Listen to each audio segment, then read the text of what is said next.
మైనారిటీలుగా ఏ కార్యక్రమం వచ్చినా, మైనారిటీలకు సంబంధించి ఏ సమస్య వచ్చినా ముందుగా నిలబడి తన గొంతు వినిపించేటటువంటి వ్యక్తి శ్రీ ఫారూక్ షుబ్లీ గారు, ఉర్దూ అకాడమీ చైర్మన్ గారు. అపార కృపాశీలుడైనటువంటి అల్లాహ్ పేరుతో ప్రారంభిస్తూ మీ అందరికి కూడాను ఇస్లామియా పద్ధతిలో అస్సలాము అలైకుం వరహ్మతుల్లాహి వబరకాతుహు.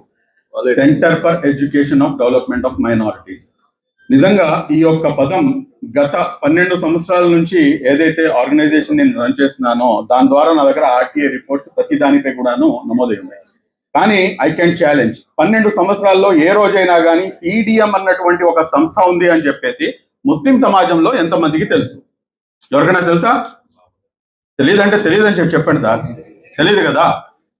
ఇది దీని యొక్క వాస్తవికత. అంటే 12 సంవత్సరాల నుంచి దాన్ని పూర్తిగా మరుగున పడేసి, గత 5 సంవత్సరాల్లో అయితే పూర్తిగా అసలు రూపురేఖలు లేకుండా పూర్తిగా మరుగున పడేసినటువంటి సంస్థని ఈ రోజు దుమ్ము దలిపి మొత్తం కూడా తీసుకొచ్చి ఇంత బ్రహ్మాండమైనటువంటి స్థాయిలో ఈ రోజున ముస్లిం సమాజానికి దగ్గర చేసినటువంటి ఘనత మన గౌరవ ముఖ్యమంత్రి వర్యులు మాన్యశ్రీ శ్రీ నారా చంద్రబాబు నాయుడు గారి యొక్క ఆశీస్సులతో, అదేవిధంగా గౌరవ నారా లోకేష్ గారు, అదేవిధంగా కూటమిలో భాగస్వామి అయినటువంటి మన పవన్ కళ్యాణ్ గారు, ఉప ముఖ్యమంత్రి గారు, వీళ్ళందరి యొక్క సహకారంతో మా గౌరవ న్యాయ మరియు మైనార్టీ శాఖ మంత్రి వర్యులు ప్రతిసారి కూడాను ఆయన ఇందాక మన ఒక్కోటి చైర్మన్ గారు మాట్లాడుతూ ఎడ్యుకేషన్ వల్లనే ముస్లిం సమాజం వెనుకబడి ఉందని చెప్పేసి ఒక పాయింటే చెప్పారు. కానీ 3 అంశాల వల్ల ముస్లిం సమాజం వెనుకబడి ఉంది. అదేంటంటే number 1 education, number 2 education, number 3 also education.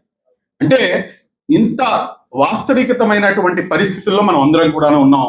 ఈ రోజున మీరు డయాస్ మీద మీరు చూడండి, ఎడ్యుకేషన్ గురించి ప్రతిసారి కూడా ప్రమోట్ చేసినటువంటి మంత్రివర్యులు ఒక ఎత్తు అయితే కనుక, రెండో వైపు నుంచి మా ముస్లిం సమాజానికి, ముస్లిం మైనారిటీ వర్గానికి మరొక కన్ను మన గౌరవ న్యాయ మరియు మన మైనారిటీ వెల్ఫేర్ సలహాదారులు, గౌరవనీయులు పెద్దలు శ్రీ అహ్మద్ షరీఫ్ గారు.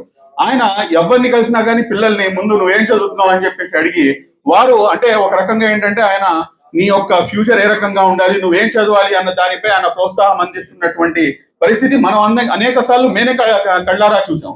ఈ రోజున మన వక్ఫ్ బోర్డ్ చైర్మన్ గారు తాలీమే హునర్ తీసుకొచ్చారు. ఎడ్యుకేషన్ ని ఏ రేంజ్ లో ప్రమోట్ చేస్తున్నారు అన్నది మనం అందరం కూడా చూసిందే. అదేవిధంగా నసీర్ అహ్మద్ గారు, ఇందాక ఎమ్మెల్యే గారు, హీఈస్ ఆల్సో ఇన్ గుడ్, అంటే ఎడ్యుకేషన్ వైజ్ గా he's also very strong.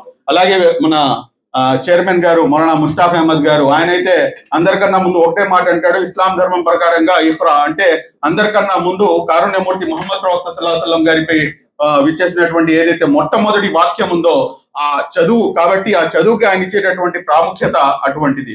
Last but not least మన గౌరవ హజ్ చైర్మన్ గారు, ఆయన కూడాను ఆయన హజ్ యాత్రని కూడా చాలా స్పష్టంగా చాలా బ్రహ్మాండంగా నిర్వహించినటువంటి తీరు. అంటే ఒక కమిట్మెంట్ తో పనిచేసినటువంటి ఈ టీం మొత్తానికి మళ్ళా ఈ మైనార్టీ వ్యవహారాల శాఖకి మరీ ముఖ్యంగా కార్యదర్శి, అదేంటండి అసలు అందరికన్నా ముందు ఐఏఎస్ ఆఫీసర్ గారు, ఆయన పేరు తీసుకోవాలంటే కనుక ఆయన దగ్గరికి వెళ్ళి కూర్చుంటే ఫస్ట్ ఆయన మాట్లాడేది ఏంటంటే ముస్లిం సమాజానికి ఏం చేస్తే బాగుంటుంది అని చెప్పేసి మాట్లాడేటటువంటి శ్రీధర్ గారు.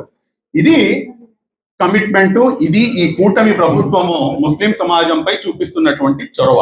కాబట్టి సిడిఎం ని మనం లుక్ అండ్ కార్నర్ తీసుకెళ్లాల్సినటువంటి అవసరం ఉంది. అదే విధంగా మీరు చూసుకుంటే కనుక ఈ రోజున ఎడ్యుకేషన్ గురించి ప్రతి ఒక్కరు మాట్లాడుతున్నారు. కానీ ఎడ్యుకేషన్ గురించి ఒకసారి మాట్లాడేటప్పుడు మనం స్వాతంత్రం వచ్చిన తర్వాత గణాంకాలకి ఇప్పుడున్నటువంటి గణాంకాలకి నక్కకి నాగలోకానికి ఉన్నంత తేడా ఉంది. అదేంటంటే స్వాతంత్రం రాకముందు లేకపోతే స్వాతంత్రం వచ్చిన తర్వాత చూసుకుంటే కనుక ఏదైతే పర్సంటేజ్ ఉందో, I think as per the best of my knowledge, maybe I'm wrong, దాన్ని మీరు కరెక్ట్ చేయవచ్చు, 23 to 24% గవర్నమెంట్ ఎంప్లాయీస్ మన భారతదేశంలో ముస్లిం సమాజం నుంచి ఉండేవాళ్ళు.